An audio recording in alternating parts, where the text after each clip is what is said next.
Hi, this is Peter Diamandis here with Dan Sullivan. Welcome to Exponential Wisdom, the art and craft of human technology teamwork. Dan, good to be with you again. It's really a pleasure, and my mind has been spinning since we did the first podcast. We're getting a lot of interest from the strategic coach community about this one because I used to produce little reports, written reports on some of the things I was saying, but we're actually taking advantage of something today, which is going to be the topic for our discussion, which is the connections that are now possible because of digital technologies. And podcasts posted on iTunes on the internet is a really, really great example of what hyperconnectivity, which you talk about. So we're actually practicing what we're going to talk about today. Yeah, and today we're going to be picking a major exponential theme and understanding what the implications are for our listeners. The theme that you and I kicked around talking about today is this hyperconnectedness. And let me talk about what's breaking news or global news right now that's going to change the world. I'll tee it up, and then I'd love your thoughts, what your first reaction of what this means for you and for everyone in Strategic Coach and the Abundance 360 community. So the numbers are the following. We're just crossed the 7 billion mark here on planet Earth. We're, I believe, going to peak somewhere around 9.5 billion. We can talk about those implications some other time. But in 2010, we had about 1.8 billion people connected online. By 2020, the low estimate is that we're going to be going from 1.8 billion to 5 billion. But something has recently happened that is going to change that low estimate and move it up. It's the fact that Mark Zuckerberg has said he wants to connect the other half of the world, and he's been making investments in drone companies and satellite architectures with the notion of can we connect individuals, but not to be outdone, of course. Google has Project Loon, where they're looking at putting high-altitude balloons in the stratosphere, thousands of them, that would provide communications to every single person on the planet. And of course, not to be outdone, we have Paul Jacobs, the chairman of Qualcomm, and Richard Branson, the chairman of Virgin, and Greg Weiler, with a 643, I believe, satellite constellation called One World that is looking to provide connectivity. And then recently, Elon Musk committed $10 billion with $1 billion of additional backing from Google to put up what will be probably 1,000 satellite constellations. So we have 4 separate approaches to not connecting 5 billion, but connecting 7 billion people, and not just with a 9600 baud modem like you and I came online, but with a megabit connection. And so all of a sudden, what happens when 5 billion new consumers, 5 billion new people who've never bought anything, never searched anything, never uploaded anything, come online, not in 30 years, but like the next 5? I mean, so what are your first thoughts about that, Dan? I mean, that's mind-boggling. There's a couple things that come to mind right away. One is there's a very famous Silicon Valley law, which is called Metcalfe's Law. And Metcalfe's Law is that the economic value of a network is the number of connected users squared.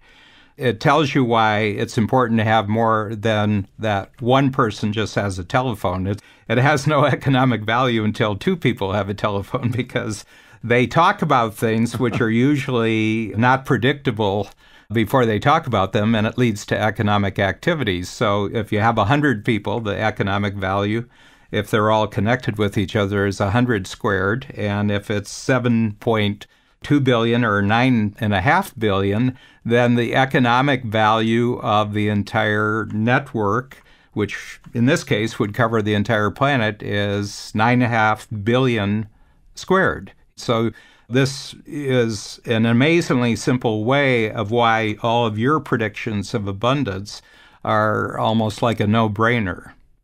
What most people don't realize as well, and it still boggles my mind, is these 3 to 5 billion new people coming online with a megabit connection aren't just coming online like, again, you and I did, and many of the listeners perhaps in the mid-90s here in North America.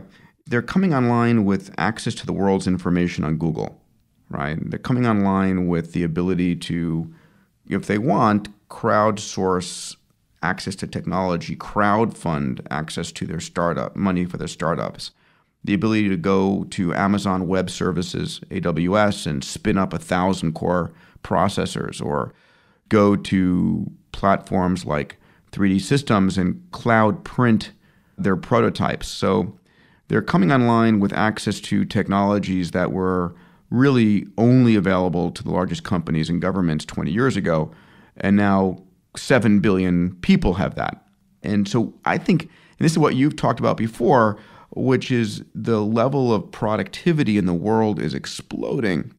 And I think also the implications are going to be the level of innovation in the world is going to explode. The number of new products and services and inventions.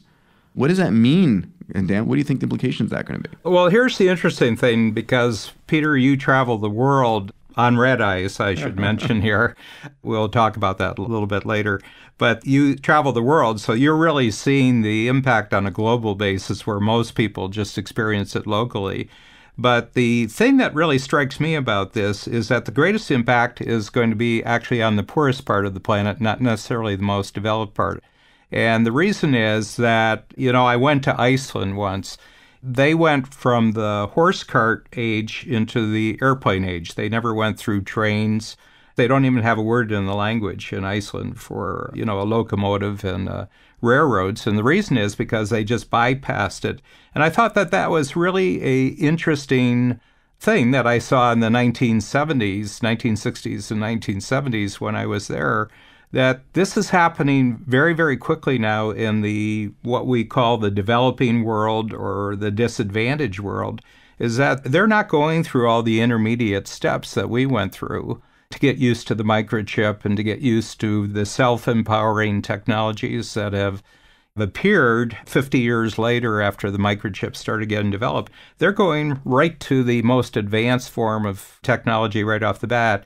And my feeling is that they're going to see a tremendous growth rate that can't be matched by the developed countries.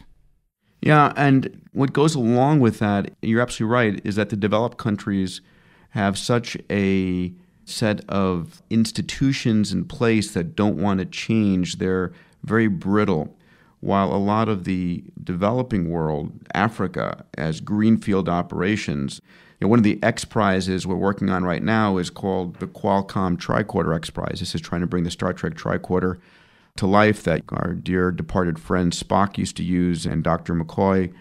And if your smartphone becomes your diagnostician, all of a sudden the FDA is going to regulate it, and that might mean it might never launch here in the United States, and it just gets launched in Africa. So you're going to start to see countries that have less structured laws in place becoming much more agile for entrepreneurs and exponential technologies, and that's going to set up a whole brand new dynamic. One of the things that we've talked about very, very briefly, and it's actually a form of connection, is drone delivery. My perception, because there's a NIMBY effect in very developed countries. NIMBY is an acronym that's not in my backyard. So local ordinances, municipal ordinances, state and national ordinances can stop a technology like drones. But in Africa, the drone is a tremendous breakthrough. It's a quantum leap in progress for the delivery of all kinds of products, which they cannot do right now because they just have such a poor road system. There's people living in very, very inaccessible regions, which with drones, accompanied by the smartphone to set up the order, they can actually get delivery of needed supplies in a very short period of time because of the drones. And so drones will develop, in my perception, the uses of drones will develop more exponentially in a place like Africa than they will in Europe or the United States. You're absolutely right. In fact, Singularity University spins out about 15 companies per year. And one of the companies that came out a few years back, even before Amazon drone delivery came out, was a company called Matternet that realized that to put the road infrastructure into Africa would cost $1 trillion, right? It would be impossible to build the roads. The roads suck. They wash out. They're flooded. They're dirt roads and so forth. So can Africa, as you very correctly say, skip the roads and go to drone delivery the same way it skipped wireline and went to mobile phones? And there was a great situation. I was in a newsroom about early part of 2000, 2015 talking about Bold, and I was watching this story about how Amazon is desperately fighting with the FAA to get permission to do its testing on drone delivery. And as it's fighting to get FAA approval in China, Alibaba is doing drone delivery already, not trying to test it. They actually have a commercial service. And so we're going to have an interesting situation where our rules and regulations may become prohibited as the rate of change is exploding so fast in other parts of the world, because we live in a world of porous borders, right? Where you live, all of a sudden, is not a disadvantage when you've got megabit connections and cloud computing and all of these other capabilities. Yeah, and one of the things you can see already, and it's one of your charts, the evidence of abundance, Peter, is all the talk about inequality in the world. Well, in some countries, I mean, if you're talking within borders, the United States being one of them, there actually has been an inequality of incomes, especially with the last 20 years of the exponential growth of what we call human technology teamwork. Those who are good at human technology teamwork are really, really making tremendous incomes, and those who haven't clued in that this is their future are unemployed in many cases. But around the world, it's just the opposite. The inequality between the rich and the poor on a global basis has been shrinking quite dramatically, and it's actually one of your charts. It's a fascinating situation where I think we've had forever a world of have and have-nots. And the way I think about it right now is we're very rapidly going from a world of have and have-nots to a world of haves and super haves, where we think about inequalities, but inequality is a very different thing. I mean, I would rather have a world in which everybody on the planet has access to food, water, energy, shelter, healthcare, learning. And okay, a few people have access to going to Mars. But I think we're heading towards a world where we're going to meet the basic needs of every man, woman, and child on the planet. If you look at the numbers, I was just at Davos giving a few keynotes there, and the numbers are such that in 2010, we had 70 countries in extreme poverty. This year, it's down to half of that, 35 countries, and it's expected to have 0 countries in extreme poverty in the next 20-year time frame. Amazing progress. And all of this is happening not because we have smarter politicians or we've been evolving bigger brains. All of this is a function of one thing: technology.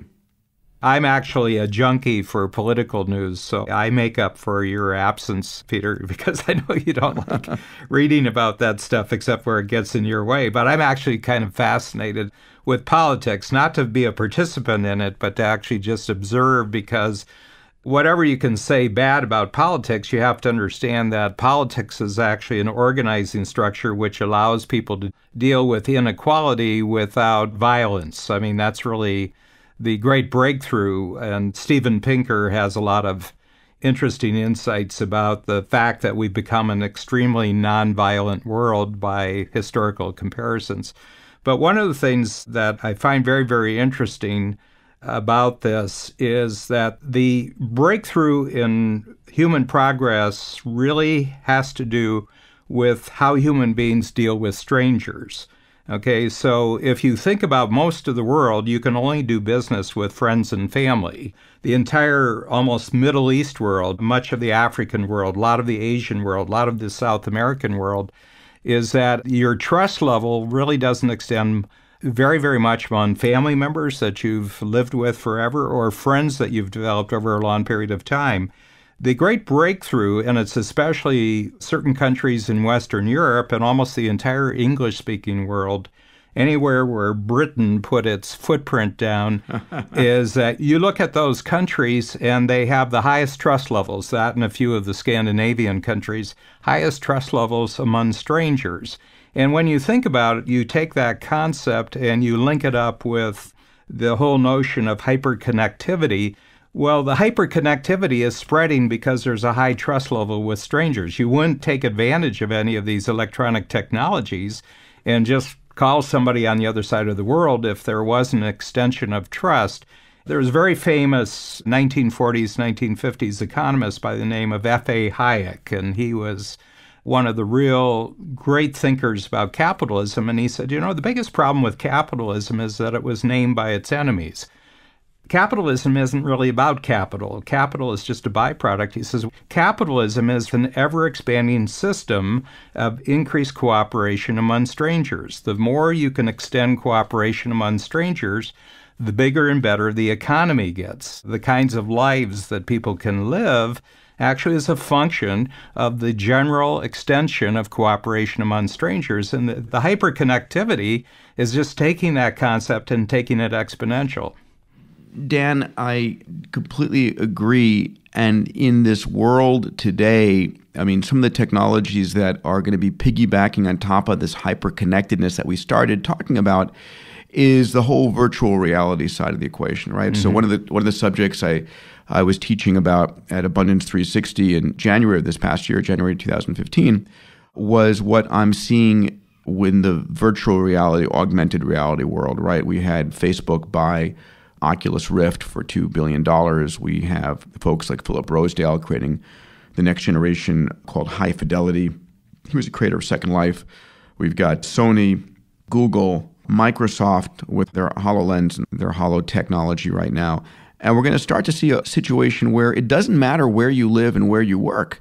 You can be connected and bring your thoughts, your personality, your passion, and connect with someone else around the planet. It's going to transform how cities are laid out. It's going to transform how maybe we don't have office buildings anymore. Mm-hmm. And all of a sudden, I think, as you say, the interaction between human is going to become much more intimate, and it's going to increase this explosion of productivity.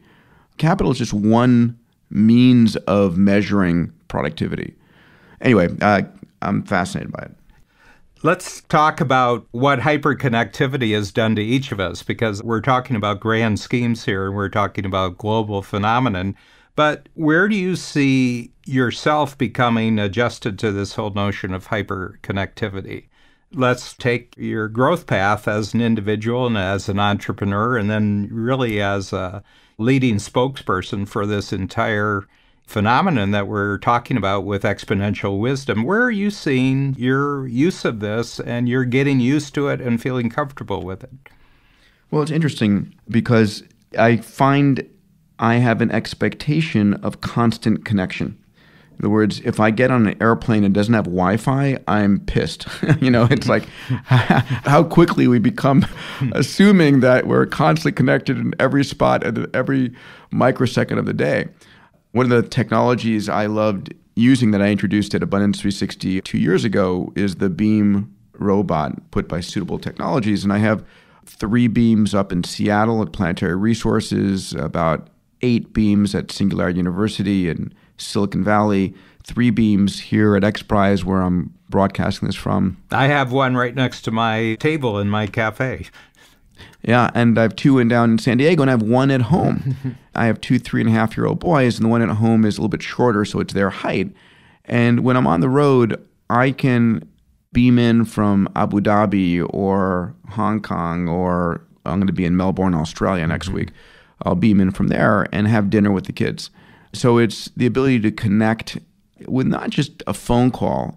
I mean, the whole idea of global mail connected people, the Pony Express, and then the idea of the telephone was shocking. Mm. But the ability to connect and actually be face-to-face and have conversations.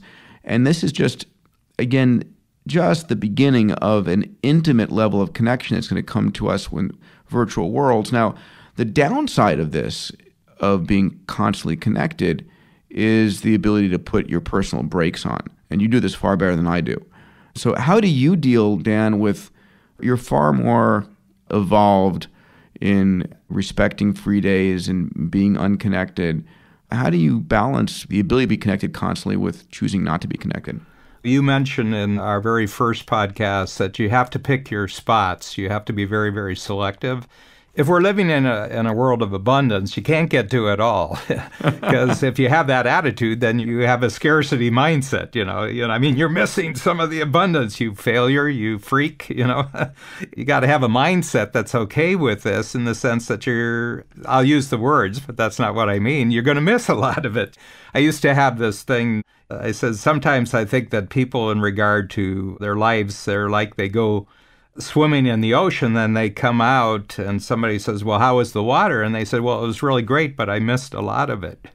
That one of the requirements in your mind that you have to have, that if you're living in the world of abundance and it involves 7 billion people, guess what? You're going to miss a lot of it. And you got to be okay with missing a lot of it. So my feeling, I just have an attitude that the most important thing that's happening in the world for me is what I'm doing right now, and the most important place to be in the world is where I am right now. And what that does mean, there's an incredible number of other people who are doing wonderful things, and depending on what my intentions are and what my goals are, that I'm going to meet them. The word's going to go out. I have a belief that our brains kind of operate like radio transmitters. And if we're on the same wavelength and we have similar goals and we're moving in the same direction, that we're kind of going to meet each other some way or another. In my case, I have Joe Polish's email, and I don't have to know the whole world. I just have to know Joe. That's how I met you, is through Joe. But the other thing is that I kind of restrict the number of things which makes up a good day for me. So I've just got a rule that each day I'm going to have 3 major accomplishments. And if I got finished with those at 6 o'clock at night, then that's the end of the day. If I got finished with them at 11 o'clock in the morning, then that's a good day. And what I sort of look at, Peter, is I work a 6-day work week. I don't work on Saturdays, but I work on Sundays. And 6 times 3, that's 18 important things in a week. Babs and I take a lot of free days, but I work 30 full weeks, so 30 times 18 is 540 really important things that I get done in a year. And I'm going to live a long time, and each year is going to be better. So I just kind of give some structures about what is really a great achievement for me and what constitutes real solid progress for me. And then who I am connected with has to do with the specific areas of progress. Like, for me, doing this podcast with you, Peter, is worth meeting 10,000 other people. Okay? It's going to take a couple hours, maybe 2 or 3 hours every month. And this, to me, is going to be worth any other 10,000 people I could meet in the world, is just spending this time talking to you. So you have to get very focused, very selective, but you have to tell yourself what you want. I respect that, and it's, I learn something from you every time we talk, and that notion about being okay with missing 99.99999% of the ocean is important. I will add one thing, which is if the thing that you're doing and spending your time is truly in your passion area, if it's your massively transformative purpose, then that's okay. And I would add the notion that that's probably the most important thing people should find, right, is what they love to do more than anything else. And if they're doing that and doing it to the best they can, then that's a fulfilling and meaningful and significant life.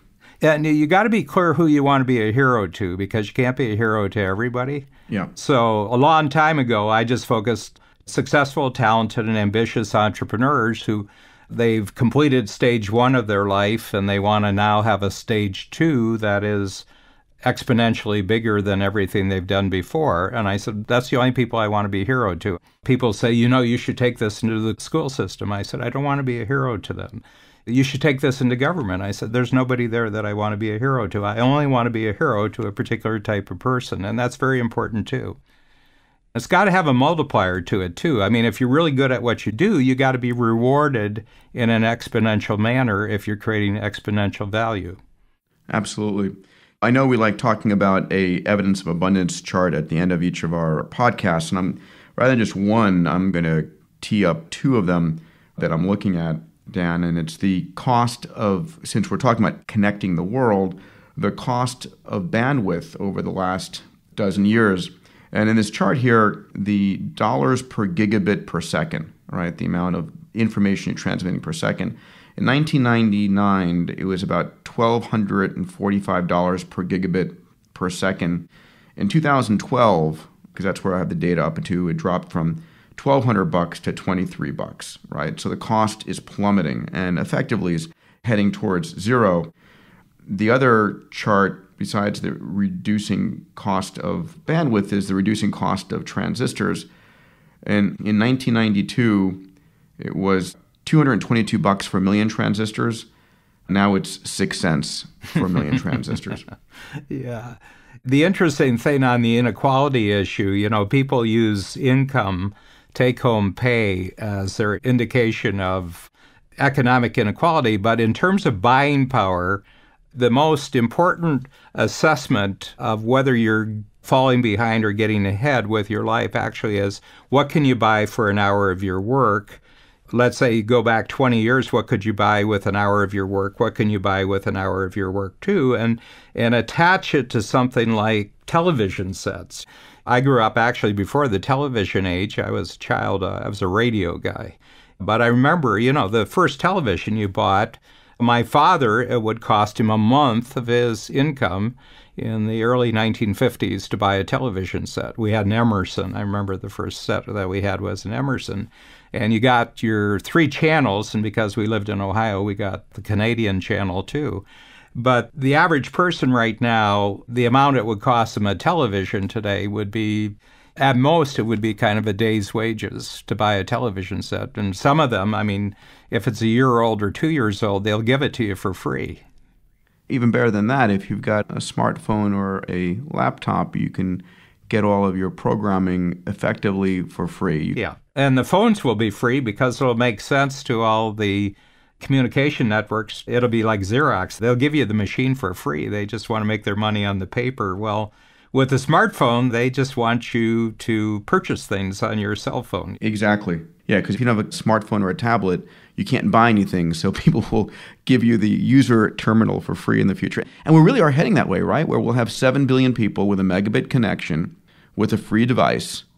And just to sort of maybe close out with sort of the implications that I want people to realize is going from 2 billion people connected online to 7 billion people, 5 billion people coming online who never bought anything before represents tens of trillions of dollars flowing into the global economy. Oh, yeah. And people don't talk about that increased global GDP that's going to be pumping up the world. It also means we're much more hyper-connected, and I think that's going to lead to caring a lot more. People are going to understand what's true, what's not. I think it's going to be a more peaceful world. I think it's also going to mean that the rate of innovation is going to explode because the number of inventions not coming out of Silicon Valley, but coming out of Africa, India, Asia, parts of the world that were never the creative parts of the world.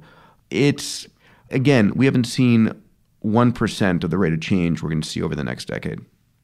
So, Peter, we've talked about hyperconnectivity, and you're predicting even what's going to happen in the next 10 or 20 years. So when we come back for our third episode of Exponential Wisdom, I want to hit on the subject, well, are you going to live long enough to actually enjoy this stuff? Even if you live long, are you going to be healthy? And I want you to talk about the groundbreaking work that you're doing with Craig Venter and his team on longevity using the genomic mapping of each person's body so that everything they do can be custom designed medicine, custom designed fitness and exercise programs.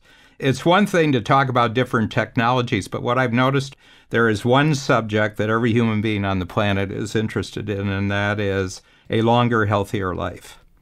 Yeah, I love to. I think human longevity, and just to tease that, our next episode at HLI, a company that I co-founded with Craig Venter and Bob Hariri, our mission is to make 100 years old than you 60.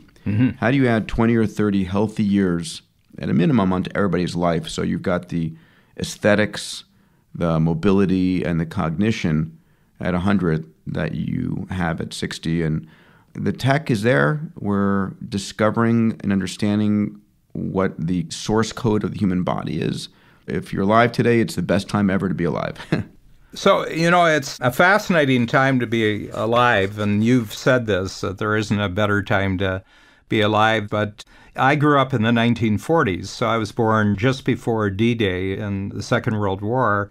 People tell very, very fanciful stories about what it was like in the old days. People say, the 50s, gee, that was a really safe, secure period of time. And I say to them, you obviously haven't visited there. It was really, really boring, if you ask me. It wasn't interesting at all. Things were very, very slow moving. And I said, you can have things moving too fast, but I said, I can kind of deal with that problem. But when things are moving too slow, that's a worse problem for me. So I'm living in my glory right now with the world that we're living right now. I just love this world. Yeah, we romanticize the past too much. Dan, a joy, a pleasure. I hope that everybody enjoyed this conversation as much as I did, and looking forward to our next one on longevity. Yes, and if this is the first time you're listening to the series of Exponential Wisdom, you can sign up for the full series simply by going to iTunes and plugging in Exponential Wisdom, and you'll be on board with us. And this is only going to get more exciting because we're living in an exponential world, so Peter, the quality of our episodes has to go exponential. You got it, pal. Take care. Bye.